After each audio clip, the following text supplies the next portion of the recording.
والسماء ذات البروج واليوم الموعود وشاهد ومشهود.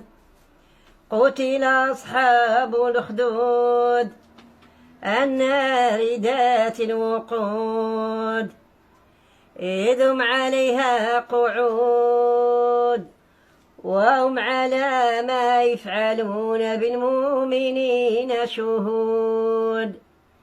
وما نقموا منهم إلا أن يؤمنوا بالله العزيز الحميد الذي له ملك السماوات والأرض والله على كل شيء شهيد.